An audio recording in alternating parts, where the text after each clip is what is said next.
Hey guys, for those of you that don't know me, my name is Sam Santiago. Some of my most notable achievements are that I'm a #1 Amazon best-selling author. I've done... Really? This is my daughter right here. Really? Really? Ah! Alright, let me finish bragging. So, I've performed the open mic at Tempe Improv, and lastly, I'm banned for life from Wikipedia. Mwah. My YouTube channel, Arizona Living, has over 230 videos, about 450,000 views, and about 3,100 subscribers. I started doing it seriously in November of 2017. Today I'm going to share with you how to start and grow your YouTube channel from zero in 2019. And now the cat comes in. Seriously? Seriously? Close the door. Squirrel. So let's go from the beginning. How the heck did a guy like me from New York that ended up moving to Arizona start his own YouTube channel? You know, I'm no spring chicken, all right? I'm 43 years old right now, and I started it about 1.5 years ago. I took it seriously, you know? So I'm not just some kid just starting up that has no life experience. I have lots of stuff to share. So about 2 years ago, I was at home with my wife, Sarah, who I call on my show Cartoon Wife. Her best friend came over, Lindsay. She was like, "Hey Sam, have you heard that people are making a lot of money on YouTube?" And I'm like, "No, not really, I guess." She goes, "Yeah, there's this kid, Ryan, all he does is open up toys. And then there's this other guy, PewDiePie, and they're like raking it in." I was like, "Really?" I was like, maybe I should look into that." So that put the seed in my head, right? So then I checked out Ryan's Toys, the YouTube channel, and I was like, I could do that. What's the big deal? I got a cute kid. I'll put up some videos. I'll be a millionaire next week, right? It doesn't work that way. I came to find out. So I made that channel called Hey Roar. And my daughter's nickname is Rory. So I'm always saying, "Hey Roar, come here." So get it to play on words like a lion. Hey Roar. Anyway, that went nowhere. And I was frustrated. So I was like, damn it, what am I going to do? So I decided to go and make a new channel called Ambitiously Lazy, because that kind of captures my essence, right? And I started throwing mud on the wall. I tried all sorts of different videos. And my 4th video ever was called Reasons Why I Hate Arizona. And of all the videos I posted, that's the only one that got any traction whatsoever. Now you would have thought that I would have been smart and continued to make videos like that. But no, that's not what I did. You see, I decided at the time I was vegan and I wanted to make videos about how to cook vegan food. So I came up with the idea of vegan recipe reviews, where I would find a recipe, make the dish, and then myself, my wife, and my daughter would all give thumbs up, thumbs down if they liked the dish. That was the basic gist of the show. That went nowhere either. And so around that time, I was done making those videos. I'm like, forget YouTube, right? So I went on a business trip to Long Island, and I was talking to one of my Uber drivers, and I was telling him, "Dude, I hate Arizona. I despise Arizona. I want to go back home. I want to go back to New York, New Jersey." And he was telling me, "Bro, seriously, listen to me. You are much better off in Arizona. Don't come back here. There's nothing for you. It snows like crazy, high taxes, people are nasty, horrible traffic. You are not missing out on anything. Seriously, go back, think about it." So I went back to Arizona, as silly as it sounds, with a fresh set of eyes. And from that point on, I started posting positive videos about Arizona. And now, today, 2019, about 1.5 years later, lots of people have relocated to Arizona as a result of finding my channel. I kid you not. In fact, I have a sponsor, they're realtors, and they have actually helped people relocate here, sold them houses. I mean, it's a thing, for real. And I've gotten recognized in public about 5 or 6 times, and the channel's kind of taken on a life of its own. So again, I'm here to tell you some lessons learned, some tips that I wish somebody would have taught me 1.5 years, 2 years ago. Now, I learned a lot online from a lot of different experts, but no one ever told me the real deal. And that's what this video series, a 3-part video series, I'm hoping will do for you. Now, I'm not just going to sugarcoat it. You would be far better off if you're looking for a quick buck to drive for Uber than do YouTube. YouTube is the opposite of get rich quick. You can turn off the video now if that's what you were looking for. This is not get rich quick. This is get rich very, very, very slow. You will not see hardly any results monetarily for about 5 to 10 years. You're still gonna watch? You're still interested? Because that's the real freaking deal. No one's gonna tell you that. They're gonna make it seem like it's get rich quick, but it's not. Not unless you're a marketing genius, not unless you're Will Smith, who's already has an audience and bringing it to the platform. Chances are, if you make it, it's not gonna happen for 5 to 10 years. Point blank. Now, I'm sorry if you feel like I just peed on your Cheerios, but that is the truth, okay? If all you wanted was a quick buck, you could turn off this video right now. Okay, you're still with me. All right, let's proceed. I'm gonna teach you, again, things I wish people would have told me, okay? The secrets of YouTube. Number one, you know what? There's too many. I'm not gonna number them, all right? The first thing I'm gonna talk about, right, is the fact that it's called YouTube, okay? You can do this any way you want. You don't have to follow someone else's formula the exact way somebody else does it. However, you'd be silly not to know what best practices are, right? But the way I do YouTube may not work for you. You know, I get up at the crack of crack on Saturday mornings to record, and then I spend the majority of my weekends editing. And that's how I choose to do it. That's my schedule. That's what works for me. That may not work for you. Now let's take it from the top, literally the top, your banner, okay? The name of your channel. Very important you think about what you want to name the channel. Don't just pick something that makes only sense to you, okay? It has to be easy to say, easy to spell, and even better, if it's the actual keyword phrase you're looking to rank for, okay? This is thinking far ahead. When I originally started my other channel after Hey Roar, I called it Ambitiously Lazy. There was no niche. I had no idea what my channel really was going to be about at that time. So ultimately, I ended up renaming it Arizona Living, which you can rename, believe it or not. It's not that big of a deal. And I believe once you reach 1,000 subscribers, if you can choose to have your channel name as the end of the URL. So for example, if you went to youtube.com/Arizona Living, it would take you to my channel page. And at one point I actually had that as /Ambitiously Lazy, and I was able to change it. Even though they said you couldn't, I was able to do it. In terms of the banner, you're gonna want it to have the same exact branding as your thumbnails, okay? And again, this is thinking far ahead. When you first start out, everything is gonna suck. You're not gonna know how to edit. You're not gonna know how to do anything. Your graphics are gonna suck. Your editing is gonna suck. Your camera gear is gonna suck. But you gotta start somewhere.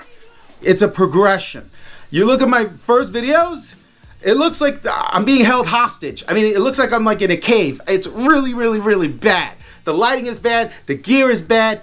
Everything is bad. You know, I've redone all my thumbnails. I had them redone so you couldn't tell just by glancing at the thumbnail. But if you watch my old videos, you can go back and watch. They're crappy. Again, it's a progression. We all got to start somewhere, right? Now you may be thinking, Sam, I have no idea how to make good thumbnails.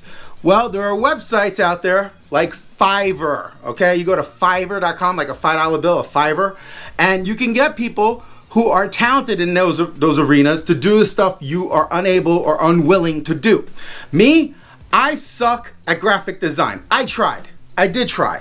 I purchased Pixelmator on my Mac. I took a Udemy course. I tried. It's not for me. I got frustrated. I sucked at it. I had no desire to do it whatsoever. So I stopped and I decided to outsource it. I found a guy on Fiverr I really liked. At the time he was doing 2 thumbnails for $5, and now he only does 1 thumbnail for $5. But since I gave him so much business, he still honors his original price for me, okay? Because we're tight like that. So you can find someone who does them in bulk. I have a ton of thumbnails for future videos I haven't even recorded yet. Now what I did in terms of finding a look that I liked, I went on YouTube. I looked at other people's thumbnails. I found one that I liked and I'm like, here, Fiverr guy, make mine look similar to this. There's nothing wrong with that. It's perfectly fine. Mine are not identical to the guys who's my inspiration, but they're similar. I'm not gonna lie, they're very similar. And you know what? His are probably similar to whoever was his inspiration. That's how it works. Even if you got money, you're still gonna need to learn how to script your videos, record your videos, and edit your videos. There's no getting around that. This is YouTube. It's all about videos, right? Beginning to end. Once you get big, then you can outsource those things. But for now, that's it. And if you're not willing to do those 3 things, this is not for you. Again, this is not for everyone. YouTube is a warrior place. I mean, YouTube is no joke. It's not for everybody. And I haven't even talked about the trolls yet. Okay? If you haven't been trolled yet, just wait. I guarantee you stick to YouTube long enough, you will get trolled. It's critically important that you decide what your niche is. In case I haven't emphasized that enough. You need to know exactly who you are making videos for so that you can make them in such a way that they will resonate with your target audience. For example, my channel, Arizona Living, is all about making videos for people that A, are considering relocating to Arizona from the East Coast, or B, people that already live here that are looking for interesting things to do. That's it. That is my audience. It is a micro niche. Micro niche. But because I have a micro niche, that's how I was able to get sponsors to come and approach me.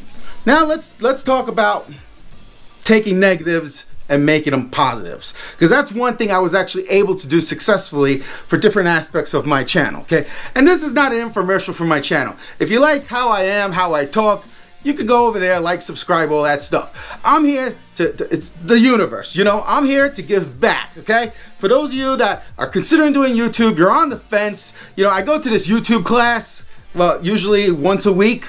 It's like a YouTube meetup where it's a whole class.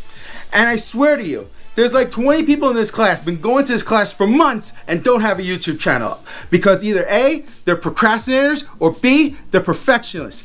I don't have patience for that. They need to shrink, okay? That class is not gonna help them. It's actually hindering them more than helping them. I'd push them over the fence and say, get out of YouTube, don't do it.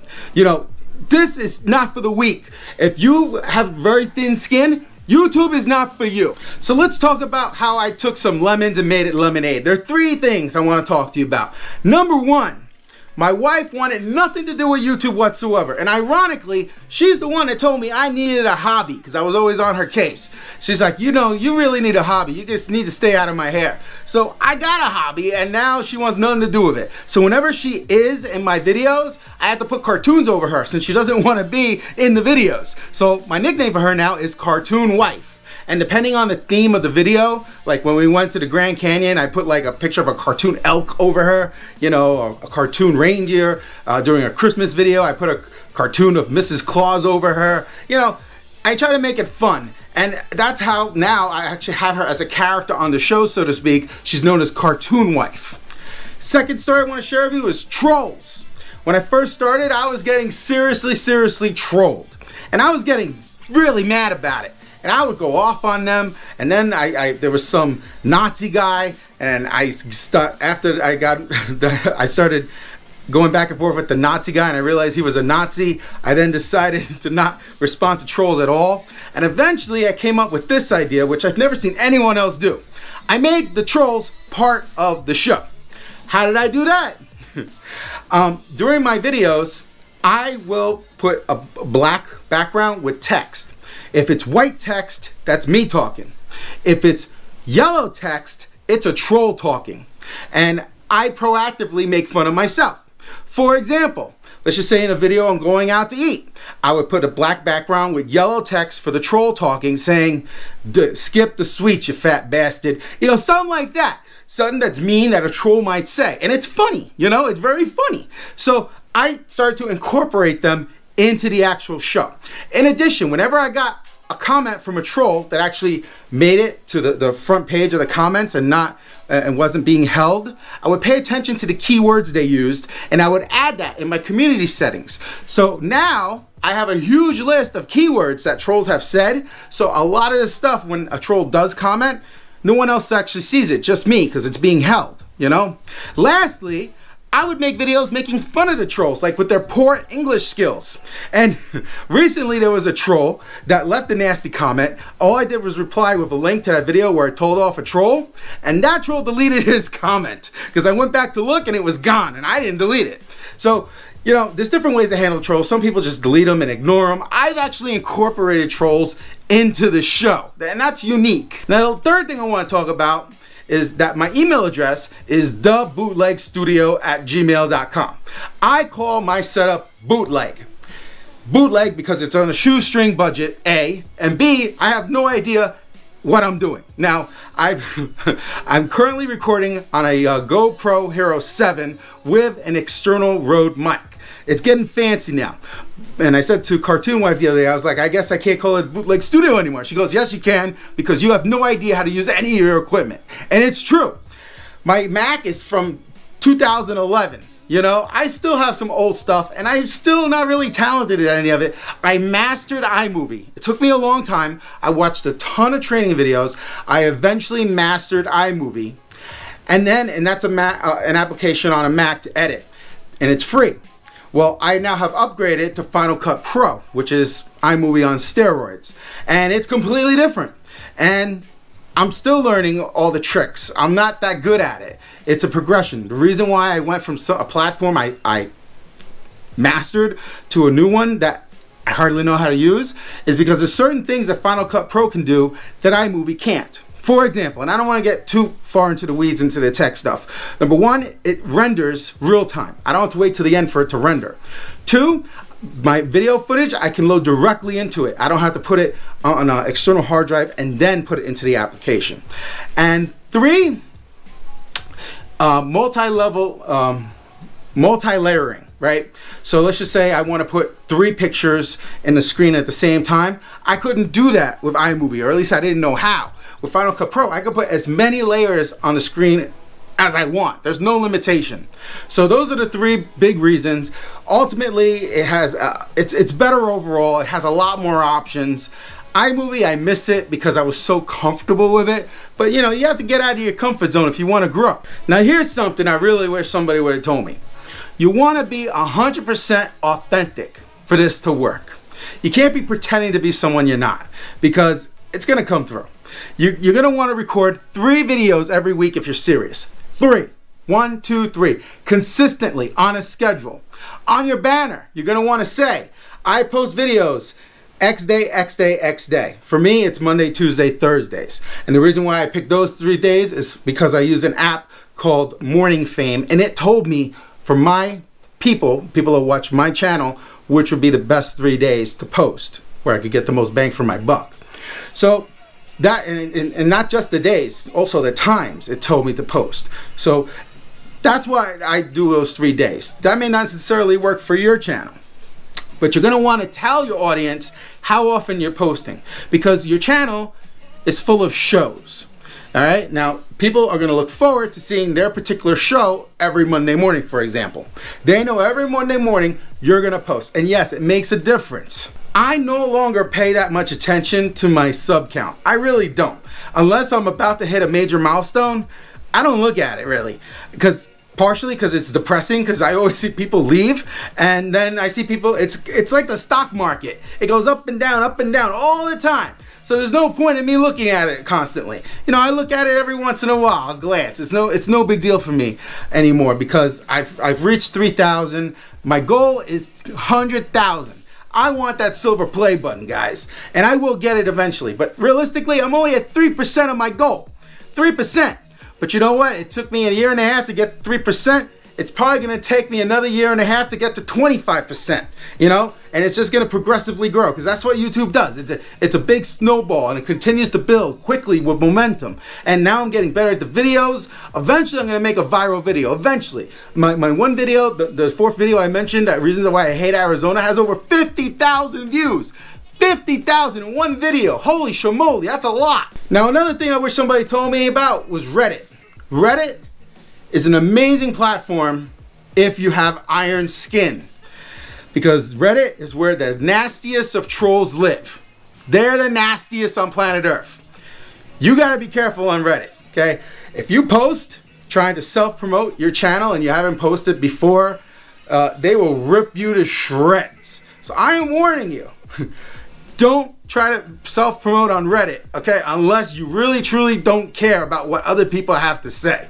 Now, I know some of you are thinking, Sam, 3 videos a week, You're out of your mind. I don't got time for that. Well, what if you stopped watching TV? Serious. I don't really watch TV. I don't really watch movies. I do YouTube. That's my thing, you know. So I'm serious right now. I'm not kidding. If you don't watch TV, if you don't stare in your stupid phone matching colors, you'll find the time. You find time for what's important to you. If this isn't important to you, go drive for Uber. Now again, just talking about my schedule, what I do. This is just what works for me. I'm an old married guy. I work full time. I got a daughter. I got 2 dogs, a cat, and fish. Okay? I have very limited time. So what I do, this is again, Sam Santiago, Arizona Living's recording and editing schedule. Around Wednesday, I start thinking about what videos I want to make, okay? Thursday, I put in my request on Fiverr to have the thumbnails made. Thursday or Friday at the latest. Saturday morning, I wake up to crack a crack. If I haven't already scripted out my videos, I do it then and actually record 3 videos on Saturday morning usually. Then I spend the weekend, when Cartoon Wife lets me, and I edit those 3 videos, okay? Throughout the weekend. And then I can schedule them out. So, worst case, let's just say I finish Monday's video. I have that scheduled out for Monday morning. And then I have Monday night when I get home from work to continue editing Tuesdays and Thursdays videos.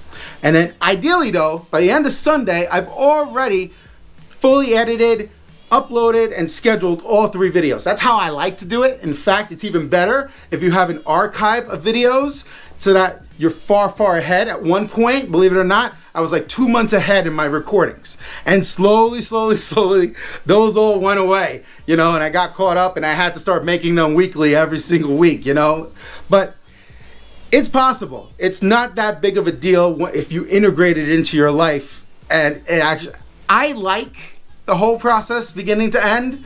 I like the fact that I have a community now and the members, they talk amongst themselves. I don't have to answer every single question because other members of the community will answer those questions, which is really cool. I'm just enjoying the entire process. The channel right now is starting to bubble up. I mean, I can see a huge surge. It's coming. Before you know it, I will be getting that silver play button. It might take me another 2-3 years, but it'll be worth it. Now let me close with this. Why am I doing YouTube? What is it for me, okay? There's a couple reasons why I'm doing it. I was thinking about leaving this for the 3rd video in the series, but let's just cut to the chase. Why am I doing YouTube? Come here, Roar. So here's my daughter, Rory, right? A couple different reasons. Number 1, I want my daughter to be able to remember me when I'm gone, okay? See, I want a legacy. I want her to be able to remember who her dad was, because I'm not going to live forever. Number 2, when I'm old, this will be like a pension. I will get a minimum of $500 a month just in AdSense. Now you may be saying, Sam, that's crazy. You have over 200 videos. By the time you retire, you're going to have 4,000 videos. It's a lot of work, yes. But have you seen how much Social Security gives? It's peanuts. It's nothing. So that's probably not even going to be available by the time I retire if I live that old. You know? So I'm doing it for monetary reasons as well. And last, you know, monetary reasons when I get old as well. And finally, let's just say it does hit that 100,000 mark of subscribers. And I get, basically, we stop moving stuff. And basically I replaced my income. Yeah, that'd be super cool. Now, do I want to work for myself from home every day? I think I'd go batty. But who knows? Who knows? It's a hobby, and it might turn into something else. But I'm enjoying doing it, and that's my motivation for doing YouTube. I hope you found these tips. Let me finish. Seriously. I hope you found these tips helpful. You see, you gotta go with the flow. My daughter's in here joking and laughing over here. I hope you found them helpful, guys. There'll be a lot more tips in part 2 and 3. This video wasn't so much about tips. It was more so to introduce myself, tell you about overall picture about doing YouTube. I'll get more into the weeds in the next videos, you know? So please like, subscribe, let me know below what's been your experience doing YouTube. Till next time!